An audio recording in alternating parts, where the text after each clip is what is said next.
The Portfolio Committee on Health has been continuing its oversight visits to various provinces to assess the state of quarantine sites and to see how prepared public and private hospitals are. Members of the committee have visited KwaZulu-Natal, the Eastern Cape. They're now in Gauteng. The committee's chair is Dr. Dlomo. He joins me now to tell us what they found out. Dr. Dlomo, good evening to you. Thank you for your time on the pulse. Let's start with Durban. I think it's an area you know well. How have you found the hospitals there? Are they prepared for what's happening?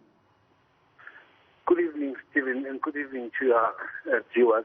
We are in Gauteng, yes. As the Minister crisscrosses the country, we too have to do our own independent oversight.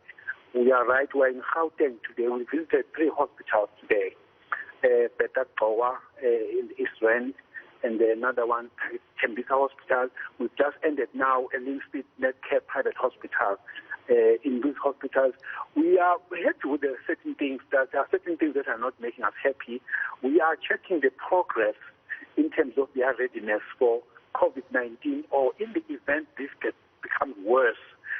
Just to start with the first hospital, Goa, we were not happy without getting the proper infrastructure plan as to by what date will these wards, these areas be converted into the areas that might be needed. Now, we would need that report, so they promised to forward it to us, but they were just not clear on that part. But the rest of the other things, the PPE and the staffing that are increasing there, we are happy with the progress there. And when we then went to the other hospital, Tembisa, we were very happy to learn that in all decision-making processes, they are involving the union, because that on its own is actually going to take away any conflict and problems in there. But that hospital is actually heavily burdened by being a tertiary hospital, but still having to provide district hospital services. We commended them for the work that they are doing. We actually found them that they are almost ready. And in the event this COVID-19 becomes worse, they have already designated certain wards and ICUs ready to take off. Then that is very encouraging. But of course, we're visiting the private hospital Netcare to commend them for the readiness and the support that they give. Was look, as the minister was speaking, the whole society has to actually get involved, not only public, but also private healthcare facilities. So their readiness and the support, the call by the national minister to support COVID-19 pandemic by making their facilities available at a very good price is commendable.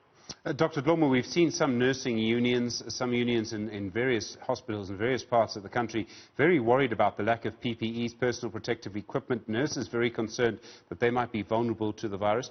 Are you finding that most nurses, from what you've seen, are fairly confident that they're properly protected? Probably, yes. In the other provinces, those challenges are still there. The facilities that we visited in Gauteng, so far we have not got we didn't have a report of the shortage of PPEs. Of course, this is a moving target. You may have enough today, tomorrow, just one shot.